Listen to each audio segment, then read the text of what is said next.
তামান্নার মা সবার মা হয়ে দাঁড়িয়েছে, আজকে তামান্নার মা গোটা রাজ্যের মা হয়ে দাঁড়িয়েছে। আজকে তামান্নার মা বলেছে পয়সা দিয়ে সব লাশ কেনা যায় না। তুমি বগটুইতে চলে গেলে লাশ কিনতে, তুমি আনিসের বাড়ি চলে গেলে লাশ কিনতে, তুমি এই বোমার আঘাতে দু টুকরো একটা ডেড বডি, সেই ডেড বডি কিনতে তুমি চলে গেলে তামান্নার বাড়িতে। কেন অ্যারেস্ট হবে না হুমায়ুন কবির? কেন হবে না অ্যারেস্ট?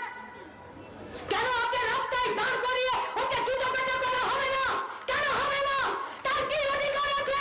সে কোন অধিকারে একটা সন্তানহারা মাকে খামে বন্দি করে কেন তাকে পয়সা দিতে যাবে? এ কোন রাজনীতি পশ্চিমবঙ্গের মাটিতে এরা নামাতে চাইছে? এই রাজনীতির প্রতি ঘৃণা থাকবে না? এই রাজনীতির প্রতি যন্ত্রণা থাকবে না?